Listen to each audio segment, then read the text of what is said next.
Hello, I'm Essie, the homeless woman. I hope you guys are doing good. I've been up and down, but I think when I start back working, I'll be okay. Which I haven't started back yet.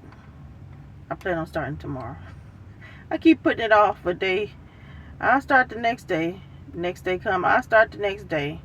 But I'm truly starting tomorrow because I got my door handles and everything covered now. Because you know, with these automatic doors, these riders, they act like they don't know how to act with automatic doors. So I gotta cover everything, cover the doors, because I open them and close it for them. I don't want them getting the doors off track, and I have to pay to get it fixed. So no playing with the doors. But I was feeling like I wanted to get sick yesterday. You know, my mother, she just got over, I don't know what she had. I don't know if it was a cold or what, but she said it started with her throat hurting. What did she say? Oh, okay. She said she went to the doctor, took a shot, and she said the next day she started feeling like she was coming down with a cold. But it started with her throat. So yesterday, I kept feeling like something move in my throat. When I feel it move, then I start coughing. So I was like, oh no, I don't want to get sick. So I took this. I don't know if y'all can see that. Yeah. It's a super orange. 1,000 milligram vitamin C daily immune support. Emergency with a C. Emergent with a C. And emergency with a C. And this stuff worked like miracle. It works like a miracle, I'm telling you. So I took some of this stuff yesterday. Started feeling better. I mean, I didn't have no feeling in my throat. I stopped coughing and everything. So I didn't take one today because it's 1,000 milligram, which I think is a lot. So I don't want to be taking this every day. But if I start to feel something else in my throat, I'm gonna take another one. Plus, I take my vitamins and stuff, my herbs that I take every day. But yeah, so I got showing you guys this just in case you guys want to get it. It comes in, you can buy them at the gas station, but I think if you buy it at the gas station, it comes like 2 or 3 in a pack. But I buy mine at Costco. You can buy them at Walmart, and it's like several in the pack. And you just pour it in a little water, shake it up, and drink it. So I'm back to tell you about the night I felt like I was in Mississippi. So, okay, I was in my car, and this was right after I got my tags. Not long after I got my tags. It might have been a couple of months, you know, but the police officers around here was so used to me not having my tags, you know, so used to my tags being expired and everything. So one night I was I think I stayed in my car all day that day. I was sick. I wasn't feeling well at all. And so I was very weak. It was that time of the month too. This was in 2019. And so I just stayed in my car. I had no strength whatsoever to move. Like none.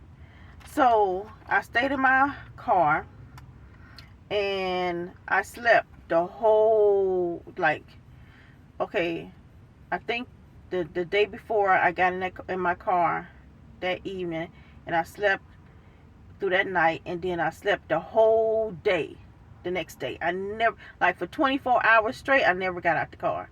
I was so sick and weak. So during that last night of me in the car, because I got out the car the next day, I was feeling a whole lot better. But during that last night of me in the car, I was asleep, and all of a sudden I hear a knock at my passenger window. Loud knock. Startled me out of my sleep. And I heard footsteps walk to the back of my car. Then I heard, let's go. So then that let me know that there was another person with him. Oh, and when I heard the footsteps going to the back of my car, I also saw a flashlight shining, in my windows. As he was going to the back of the car, I could see the flashlight going to the back of the car too. Now, all my windows are covered. All my windows. If you're a woman, all your windows need to be covered, because people will look in. These men will look through a crack, anything they can find and look in on you. They will do it. So all my windows were covered, but I could see that light shining as he was going to the back of my car. Once he saw that I had my tags, see, he was assuming that I didn't have my tags because I had been driving here for 8 years without them. So he just assumed. He didn't even look before he got out the car. He just assumed that I didn't have them. He didn't park behind me. He parked like towards the front of my car, like sideways. And so once he saw that I had the tags, I heard him say, "Come on." So that let me know that he had another officer with him. So I saw him come, footsteps. I heard the footsteps come back to the passenger side front of my car. Bang, bang, bang, bang, again on my window. Now, what's that? That wasn't necessary. That second bang, you see I got my tags. So why are you coming to bang back again on my window? So all that, from that point on, after he see I got my tags, everything he did after that was unnecessary. First of all, he was wrong anyway, because he should have parked behind me. And if he had a parked behind me, he would have saw I had my tags. And then he wouldn't even have to never get out the car to even knock on my window the first time. But he didn't do that because he was just assuming, So he banged on my window the second time. Then I heard 2 doors close. Then a flashlight, that light they have attached to their car? That's a bright light, real bright light.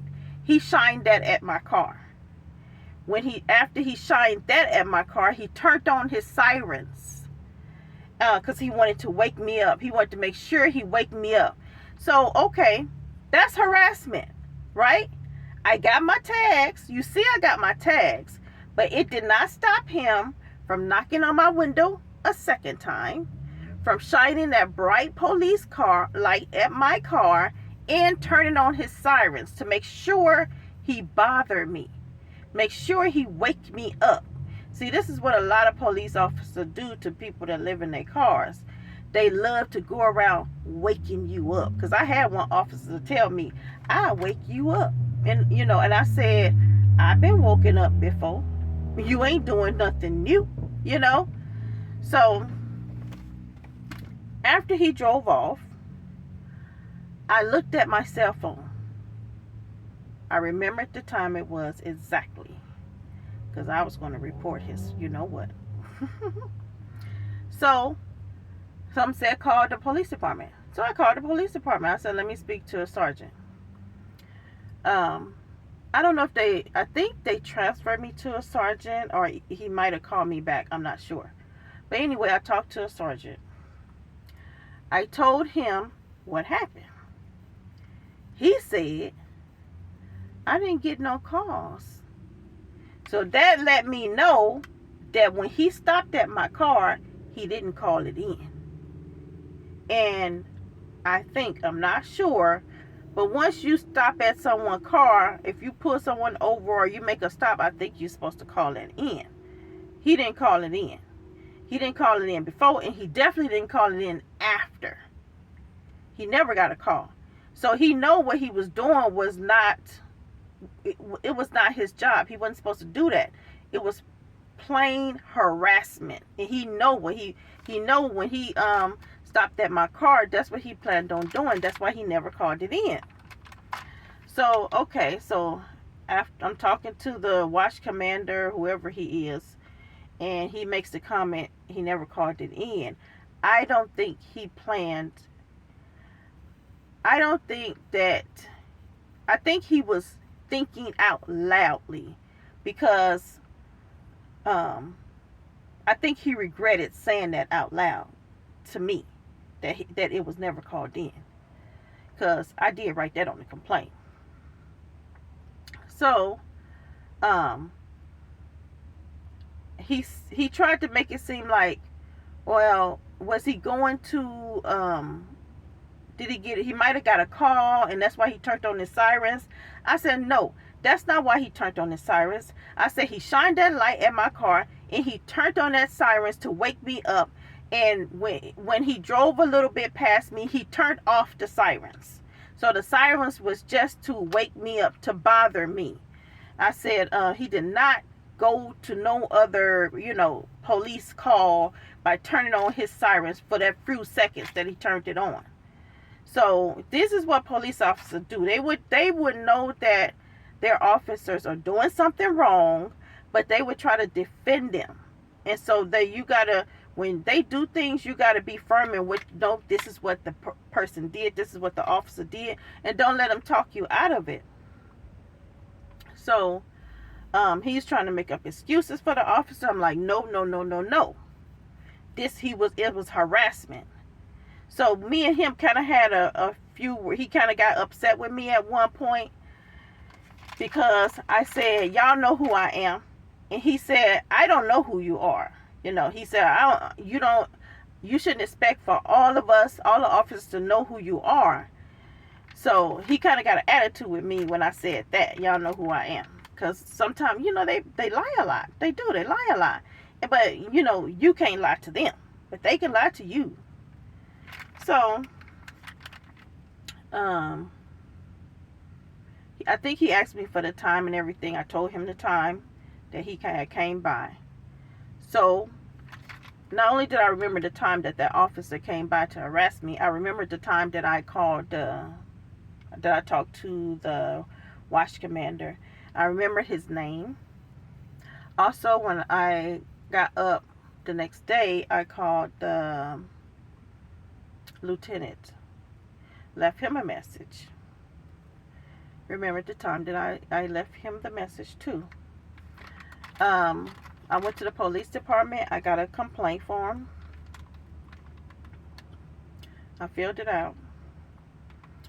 When I filled it out, I put exactly what happened. I put the times that everything happened.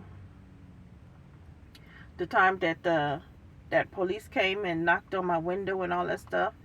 I put, and everything he did. I put the time that I talked to the watch commander or sergeant that very night and his name. And also I put the time when I called the lieutenant and left a message with him. So I had this complaint that I turned in. Now, the procedure is, when you get a complaint, somebody's supposed to get back with you.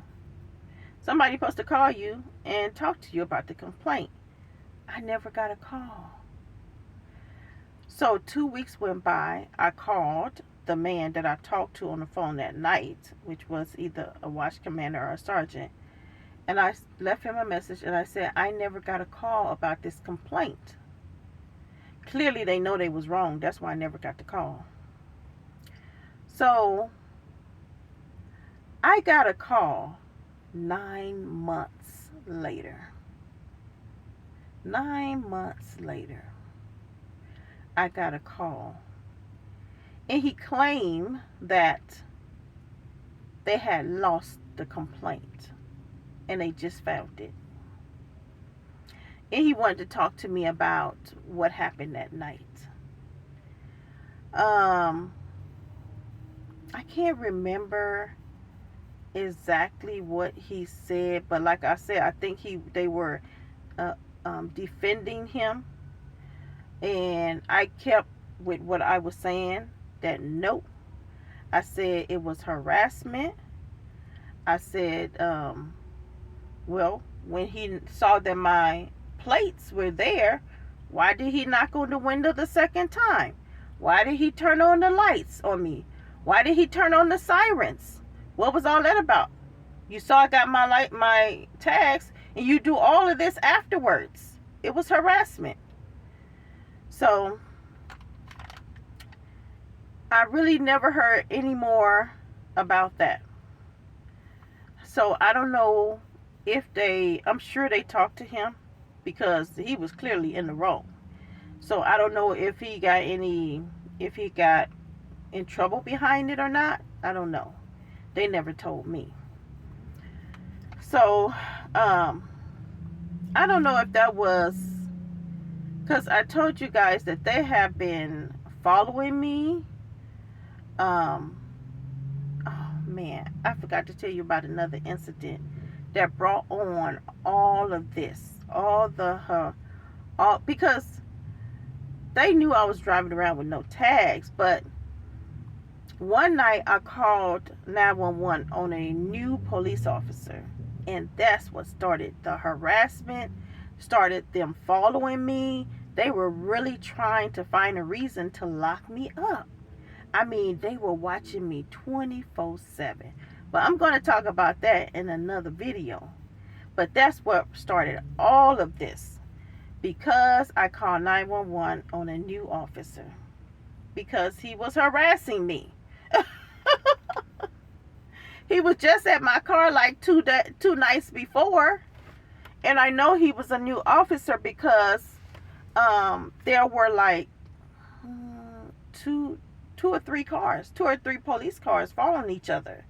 So I knew that he was coming out of training, because usually when the police officer come out of training at this police department, see what they do is they go along with the new officer, and there's always another car following, and there's always a police officer riding in the car with the new police officer. The new one is driving. So they go along with him, and they basically training him on the homeless people, and they're living in their cars and stuff. That's how his first night out, that's what they do. See, they tell all the homeless people, go to Walmart, go to Walmart, go to Walmart. So then when they get a new officer, guess where they go? They go to Walmart. They done told you to go, everybody to go to Walmart. Then they come through Walmart harassing all the people that live in their cars. I had been at Walmart and had parked there for some years.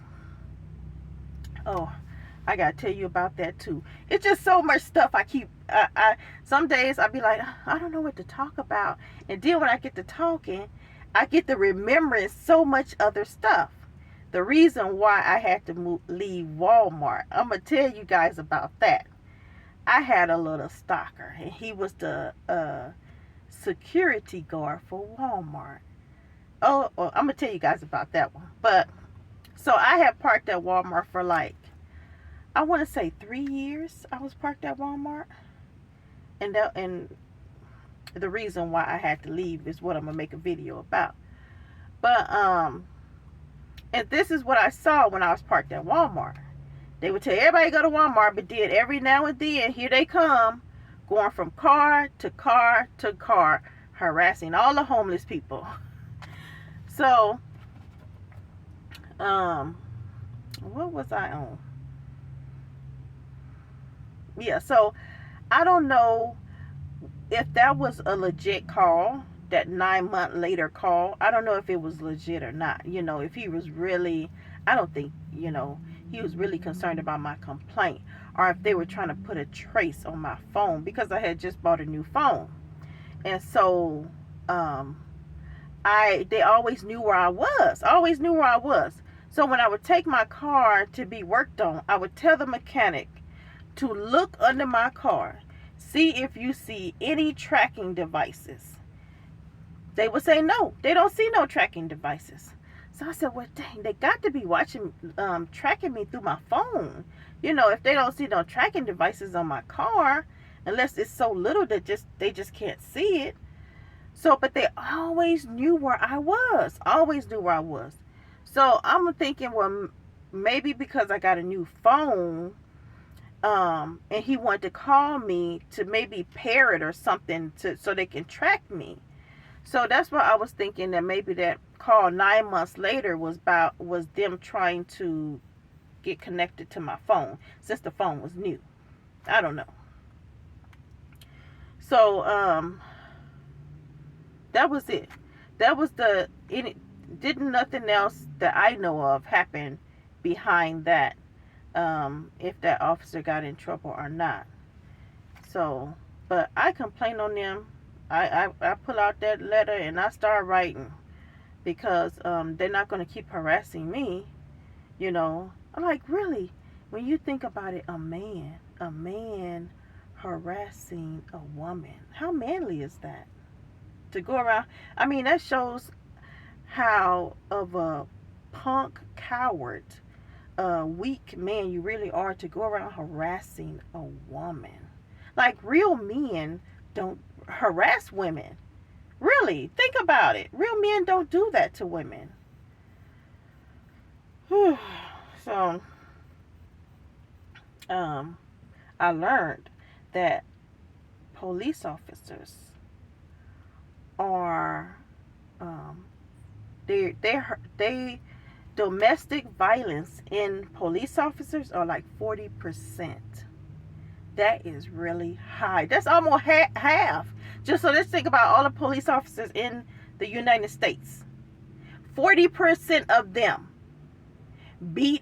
abuse their wives. 40, that's a lot.